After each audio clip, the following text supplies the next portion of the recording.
Hello students, welcome back to my channel St. Thomas School Tandwa Chatra.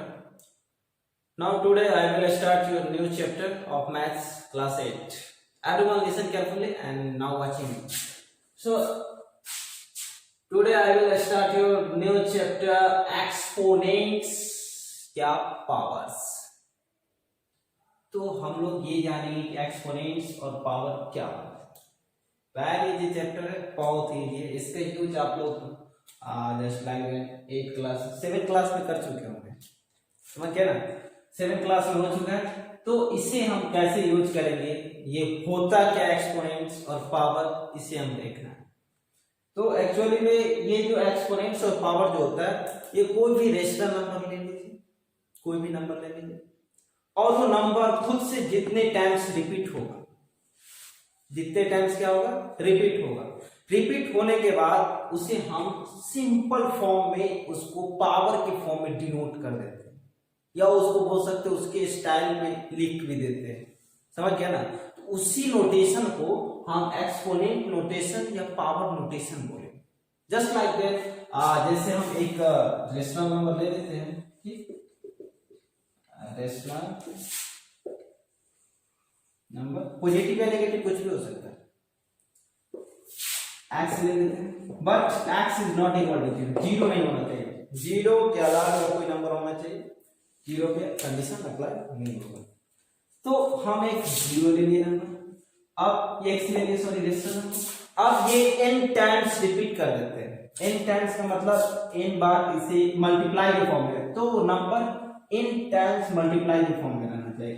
ये क्या होगा, x into x into x into, ये कितने बार होगा, n टाइम्स होगा। कितने टाइम्स होगा, n टाइम्स। तो ये नंबर जो था रेशनल नंबर को n टाइम्स मल्टीपल के फॉर्म में लिखे, तो ये n टाइम्स तक गया, तो इसको हम सिंपली फॉर्म में x to the power n लिखते। कब, जब सभी का बेस सेम हो, सेम नंबर का मल्टीपल, तब जाके इस पे पावर कितना हो गया, n हो गया। तो इसी को नोटेशन को हम क्या बोलेंगे, बोले तो एक्सपोनेंट्स बोलेंगे। तो इट इज डिनोटेड बाय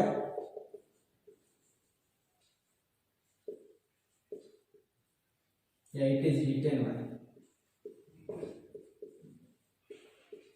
इसको हम ऐसे लिख सकते हैं, ठीक ना। मतलब कोई भी नंबर को n टाइम्स अब रिपीट किए और n टाइम्स मल्टीप्लाई किए, तो उसको हम शॉर्ट फॉर्म में ऐसे x टू पावर n लिख देंगे, और ये जो नोटेशन होगा इसी को क्या बोलेंगे, एक्सपोनेंट नोटेशन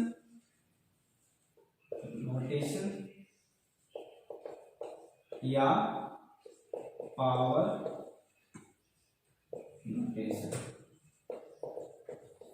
समझिए ना। तो आप लोग देखिएगा, आप लोग को ये बताया गया होगा कि जैसे कि 2 इंटू 2 क्या होता है, 4 होता है। 2 इंटू 2 क्या होता है, 4 होता है। फिर 2 into 2 into 2 is equal to क्या होता है, 8 होता है, ठीक। तो 2 इंटू 2 4 हो गया, और 2 इंटू 2 इंटू 2 ये 8 हो गया। अब यहां पे हम एक चीज कहना चाहते हैं कि 2 इंटू 2, इसको हम क्या लिख सकते हैं, 2 का स्क्वायर लिख सकते हैं, समझ गया ना। 2 का स्क्वायर कैसे होगा, जैसे ये दोनों का बेस क्या है, सेम है, पावर देखेंगे इस पे 1 है, इस पे भी 1 है, तो ये 1 और 1 कितना हो जाएगा, 2 हो जाएगा। कितना बार रिपीट किया, 2 टाइम्स रिपीट किया, इसलिए इस पे पावर 2 हो गया, तो 2 2 जा क्या हो गया, 4 हो गया। वैसे ये 2 इंटू 2 इंटू 2 हो गया, तो कितने बार रिपीट किया, सेम नंबर रिपीट करना चाहिए, खुद का सेम नंबर अगर जितने टाइम्स रिपीट होता है, वो नंबर को सिंपली फॉर्म में एक्सपोनेंट्स के फॉर्म में लिखने के लिए हम क्या करेंगे, उस पे पावर उतना डाल, जितना टाइम्स रिपीट करेगा उतना ही पावर डाल देंगे, उतने टाइम्स में। तो ये मेरा 1 2 3 टाइम्स रिपीट किया, तो 2 पे पावर 3 हो गया, तो 2 2 जा 4 4 2 जा 8। तो ऐसे हम क्या करते हैं, डिनोट करते हैं। तो अब आप लोगों को एक्सपोनेंट्स या पावर को कहीं पे भी डिनोट करना हो, तो जितना टाइम्स होगा, अगर ये n टाइम्स होगा, तो n टाइम्स ऐसे जो लिखेंगे, इसको शॉर्ट फॉर्म में ऐसे करके डिनोट करेंगे, ठीक ना। जैसे आप लोग, और वो एक चीज और ध्यान रखिएगा, ये कंडीशन इस पे पावर तभी होगा जब ये टोटल नंबर सेम नंबर हो, कहीं ये ना हो कि 2 इंटू टू लिखा हो और 3 लिख दिया हो और आप क्या लिख दो 1 2 3 4 5 तो 2 पे पावर 5। Absolutely wrong. ये जो होगा ये इनकरेक्ट हो जाएगा, ये नहीं हो सकता। तभी ये हो सकता है पॉसिबल जब ये मेरा टोटल नंबर से अगर इस टाइप से दिया हो 2 इंटू 3 इंटू 3। तो ये इसमें देखिए 2 कितने टाइम्स है 1 2 3 तो 2 पे पावर 3 हो जाएगा और फिर 1 2 3 है 3 पे पावर कितना आ रहा है 3 कितने टाइम्स है 1 2 टाइम्स है तो 3 का स्क्वायर, ठीक ना।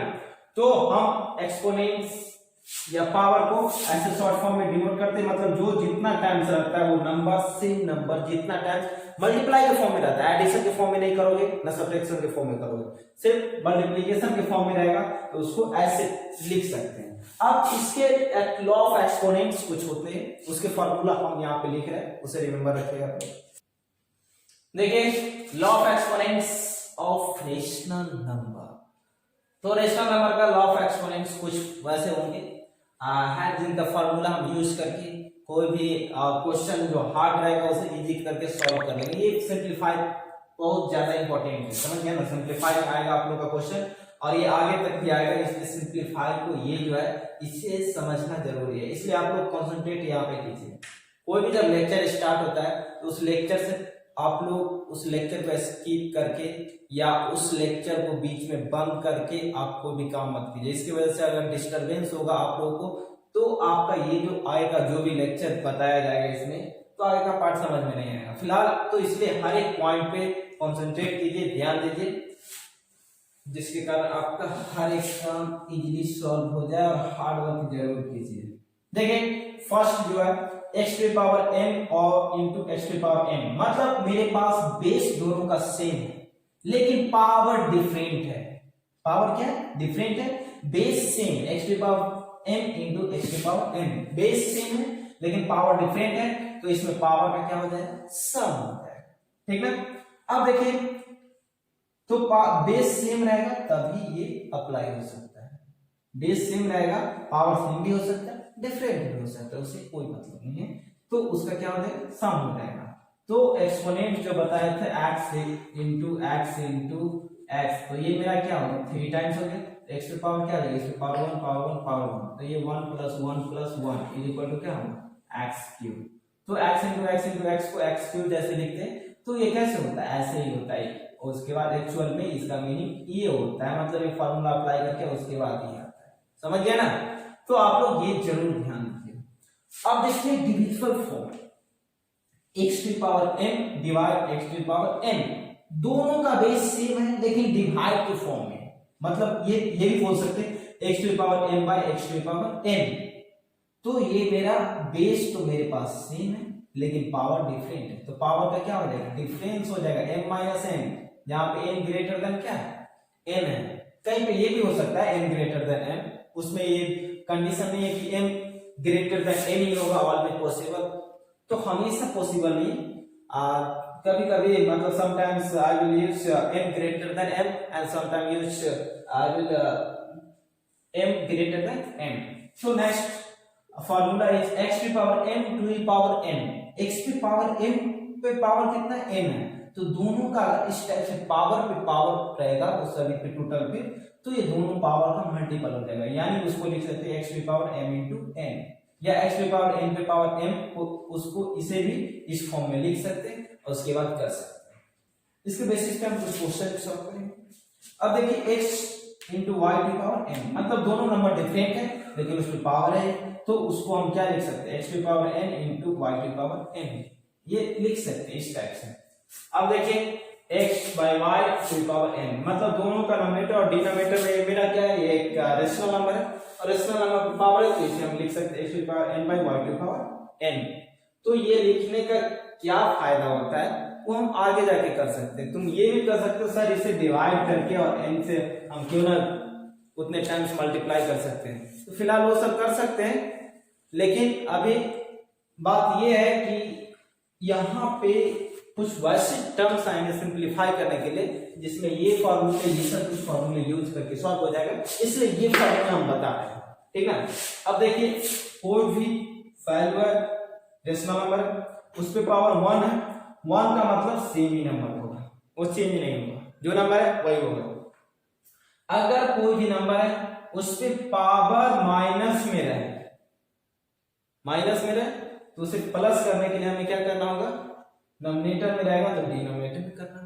ये देखिए 1/x⁴n हो गया, ये माइनस में था पावर तो प्लस में हो गया, तो इस टाइप से लिख सकते हैं। अगर को कितना भी नंबर हो, अगर उस पे पावर 0 हो गया, कुछ भी हो ABCD या 1 लाख 2 लाख कुछ भी नंबर हो और उस पे पावर 0 हो गया तो उसका वैल्यू 1 होगा ऑलवेज, ये ध्यान रखिएगा। तो ये कंडीशन जरूर रिमेंबर रखिएगा और ये इतना फार्मूला रखिएगा, जितना भी सिंपलीफाई होगा टोटल सॉल्व हो जाएगा।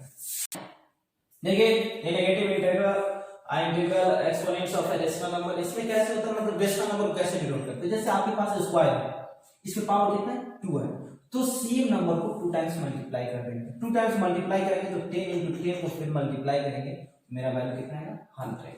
नाउ नेक्स्ट 10⁻1, अगर ये वैल्यू 1 था तो सेम ही नंबर होगा, उसमें कोई मतलब एक ही बार क्या नंबर मल्टीप्लाई करोगे, सेम नंबर रहेगा, तो 1 टाइम्स तो हो गया, तो अब इसमें कुछ नहीं मल्टीप्लाई करना है, अंडरस्टैंड। अब इसमें 0 टाइम्स, तो 0 टाइम्स किसको मल्टीप्लाई करोगे, तो 0 टाइम्स किसी भी पावर हम बताए थे, अगर कोई भी नंबर उस पे अगर पावर 0 हो जाए उसका वैल्यू कितना होगा 1। नाउ नेक्स्ट 10⁻−1, -0 मत बोलना, वो कभी नहीं होता है, -0 का मतलब 0 ही होगा, सो कभी -0 बोलना भी मत, बहुत बुरी बात है बोलना, ऐसा होता नहीं। 10⁻−1 होगा तो इसको क्या लिख सकते हैं, हम फॉर्मूला बताए थे क्या, a⁻, अगर -n हो तो 1/a⁻n हो जाएगा, मतलब अगर नेगेटिव में उस पे पावर हो, एक्सपोनेंट्स हो, पॉजिटिव करने के लिए उसका न्यूमरेटर और डिनोमिनेटर वैल्यू चेंज कर दें।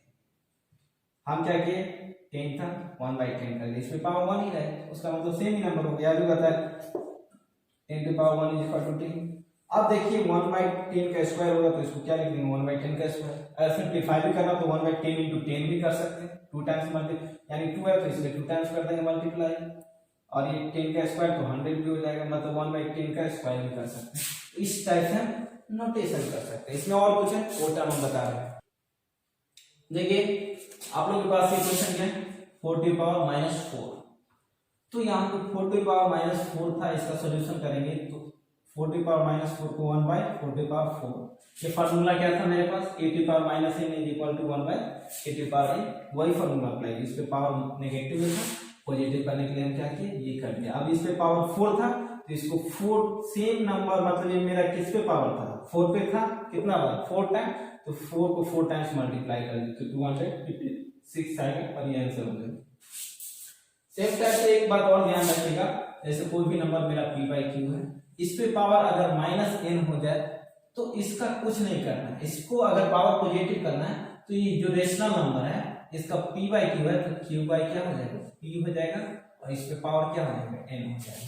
सिर्फ आप ये फार्मूला जरूर ध्यान रखिएगा, जो रेशनल नंबर है अगर उसमें पावर माइनस में है, नेगेटिव है, तो उसमें क्या करना है पॉजिटिव करने के लिए उसका रेशनल न्यूमरेटर और डिनोमिनेटर का वैल्यू एक्सचेंज कर देना, तो मेरा क्या हो जाएगा वैल्यू मेरा करेक्ट हो जाएगा।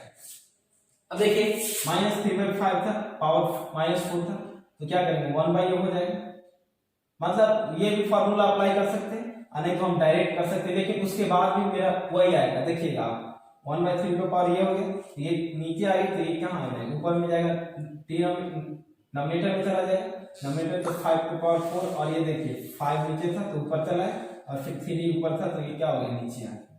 अब ये 5 की पावर क्या प्लस में आ गया, सब 4 टाइम्स था तो 5 को 4 टाइम्स मल्टीप्लाई कर दिया, -3 को 4 टाइम्स, तो मेरा ये वैल्यू आ गया। सेम कंडीशन इसमें भी करते हैं, इसमें वैल्यू क्या था नेगेटिव था, इसका भी क्या था नेगेटिव था, तो पॉजिटिव करने के लिए 8/5, ये 5/8 था ना तो 8/5 हो गया, पॉजिटिव हो गया, फिर 8/5 था तो इसका -4 था, तो माइनस को इसका पावर को पॉजिटिव करने के लिए 5/8 कर दिए, 8/5 को 5/8 कर दिए, जिसके कारण ये पॉजिटिव हो गया। अब इसको फिर क्या कर दिया, ऐसे करके कंपोनेंट में फार्मूला जो बताए थे वही फार्मूला यूज किए, फिलहाल इधर फार्मूला नहीं लिखे क्योंकि उधर स्पेस नहीं था, ऐसे आप लोग लिख लीजिएगा जब इस क्वेश्चन सॉल्व कीजिएगा, जो फार्मूला यूज कीजिएगा उसे ऐसे करके ब्रैकेट करके और ब्रैकेट में लिखिएगा। अब ये ऐसे हो गया। आप देखिए इसमें ये पार्ट और ये पार्ट दोनों सेम पार्ट है, मतलब दोनों का बेस सेम है लेकिन पावर क्या है, डिफरेंट है। फिर हम एक फॉर्मूला बताए थे, ये देखिए पहले तो दोनों को एक साथ कर लिए और एक साथ करने के बाद इसमें हम क्या किए, 7 में डिविजिबल रहेगा, बेस सेम रहेगा तो उसका ये बोले तो पावर जो होता है उसका क्या होता है, डिफरेंस होता है। तो 7 - 4 हो गया, इसमें देखा जाए तो 5 - 4 हो गया और उसके बाद ये जो वैल्यू आ गया मतलब ये मेरा नेगेटिव में आएगा, तो इसको फिर पॉजिटिव में करने के लिए डिवाइड कर देंगे, वो फॉर्मूला अप्लाई कर देंगे और उसके बाद ये मेरा आंसर आ गया। इसके बेसिस पे और कुछ बता रहे हैं। देखो बच्चों मेरे पास एक क्वेश्चन था 3⁻⁻7 एनसीईआरटी का क्वेश्चन है और ये बहुत इजी भी क्वेश्चन है, इंपॉर्टेंट भी है। Divides 3⁻10 into 3⁻5। तो इसे सिंपलीफाई करेंगे तो पहले हम क्या करेंगे, ये जो नेगेटिव जो मेरे पास एक्सपोनेंट पावर्स है उसे हम पॉजिटिव कर देंगे, पॉजिटिव करेंगे तो ये क्या होगा 1/3⁻7 डिवाइड 1/3⁻10 into 1/3�5। अब इसे हम मतलब ये पॉजिटिव कर ले पावर को। अब ये क्या करेंगे, ये जो डिवाइड में इसको मल्टीप्लाई में चेंज करेंगे तो नॉमिनेटर और डिनोमिनेटर का वैल्यू क्या होगा, चेंज हो जाएगा। तो ये चेंज होके क्या हो जाएगा 1/3⁻7, ये तो चेंज ये सेम रहेगा लेकिन ये चेंज हो जाएगा तो क्या होगा 3⁻10। अब देखिए यहाँ पे और ये सेम रहेगा। अब यहाँ पे ये दोनों को इस फॉर्म में लिख देंगे, इस फॉर्म में लिखने के बाद ये दोनों का बेस जो है वो सेम है, पावर डिफरेंट है, तो बेस सेम रहेगा पावर डिफरेंट रहेगा तो हम क्या करेंगे, डिफरेंस हो जाएगा पावर का, तो पावर का डिफरेंस कर दिए तो 10 - 7 और इनटू ये था 1/3⁵। अब देखिए 10 - 7 क्या हुआ 3⁻3 हो गया और इनटू 1/3⁵। इसमें भी बेस सेम है लेकिन दोनों डिविजिबल में और पावर क्या है, डिफरेंट है, तो क्या हो गया डिफरेंस हो जाएगा पावर का, तो 3⁻3 - 5। अब ये क्या हो गया 3 - 5 -2 होगा, इसको फिर फार्मूला यूज करने के लिए 1/3² होगा, मतलब ये फार्मूला यूज करेंगे और ये भी फार्मूला यूज किए इसमें, तो ये क्या होगा 1/3 का होल स्क्वायर हो जाएगा, तो 1/3 का होल स्क्वायर ये आंसर हो जाएगा। मतलब ऐसे करके हम सिंपलीफाई कर सकते हैं। इसके बेसिस पे हम कुछ क्वेश्चन दे दें, आप लोग क्वेश्चन सॉल्व कीजिएगा। देखिए आप लोग के पास इवैल्यूएट मतलब ये सिंपलीफाई करना, जैसे बताया था इसमें जो जो रूल अप्लाई होगा वो टोटल रूल अप्लाई करके सिंपलीफाई करना, A number B number C D E F simplify हो जाएगा। सेकंड ये जो क्वेश्चन है what number should -6⁻1 be multiplied to give the product as 50⁻1 कर 6 में कितना मल्टीप्लाई करे कि मेरा प्रोडक्ट इतना आ जाए। तो एक तो नंबर दे रखा है, दूसरा नंबर कितना है वो हमें फाइंड करना है, तो लेट कर देंगे एक्स कर देंगे और इस टाइप का आप लोगों को क्वेश्चन बता चुके हैं। अगर दोनों का प्रोडक्ट इक्वल कितना होगा तो इसको इसमें डिवाइड करके उसके बाद इसका फॉर्मूला अप्लाई करके एक्सपोनेंट्स का और सॉल्व कर सकते हैं। सेम क्वेश्चन भी ये भी है उसी टाइप से, by what number should -4⁵ to the power -3 be divided to get the quotient at इतना। इसमें क्या कर रहा है, इस नंबर में कितना डिवाइड किया जाए जो इसका क्वोटिएंट कितना हो 16 to 25 to the power -2, तो कितना डिवाइड करेंगे, लेट एक्स कर लेंगे और उसके बाद सॉल्व करके हम फाइंड कर लेंगे। इस टाइप का प्रीवियस क्लास में किसी एक क्लास में ये क्वेश्चन डिस्कस कर चुके हैं इस टाइप से, और तो उसमें यही डिफरेंस था, तो वो जो था वो एक रियल नंबर था, समझ गए ना। और यहाँ पे जो आ रहा है ये रियल मतलब मेरे पास रेशनल नंबर है लेकिन रेशनल नंबर के साथ एक्सपोनेंट्स का नंबर। पिछले जो क्लास देखे थे उसमें क्वेश्चन जो आ रहा था सेम टाइप का क्वेश्चन था, ये जो 3 क्वेश्चन बताए थे उसमें भी 3 टाइप्स का सेम क्वेश्चन था। डिफरेंस सिर्फ इतना है कि वो जो मेरे पास था रेशनल नंबर के फॉर्म में रहता था दिया हुआ क्वेश्चन, लेकिन इसमें एक्सपोनेंट के फॉर्म में दिया हुआ है, तो सब कुछ वैसा ही करेंगे और सिर्फ इसमें ये करेंगे कि एक्सपोनेंट का पार्ट हम सॉल्व कर लेंगे। देखिए लास्ट वाला जो डिवाइड एंड सम ऑफ इतना, ये दोनों का पहले सम कर लेंगे और उसके बाद बाय द डिफरेंस ऑफ इतना, और ये दोनों को डिफरेंस कर लेंगे और उसके बाद एक दूसरे को डिवाइड कर देंगे, तो मेरा इसका सॉल्यूशन आ जाएगा। अब देखिए अब ये जो है ये लेक्चर खत्म हो गया।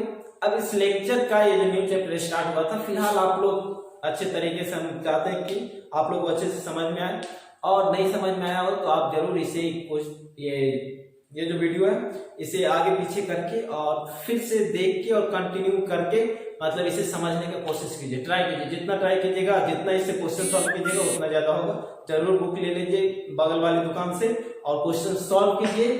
और इसके साथ आप लोग कमेंट कीजिए, किसी भी टाइप का प्रॉब्लम होता है नंबर दे दिए, उस पर मैसेज भी कर सकते हैं। अगर ज्यादा प्रॉब्लम आ रहा है क्वेश्चन के प्रति तो उसके आप मैसेज करके और क्वेश्चन पूछ भी सकते हो व्हाट्सएप नंबर से, जो नंबर दिए। तो और इसमें कमेंट करने के बाद PS जरूर लिखिए, लाइक शेयर सब्सक्राइब जरूर कीजिए, लेकिर कमेंट जरूर कीजिए। So thank you so much.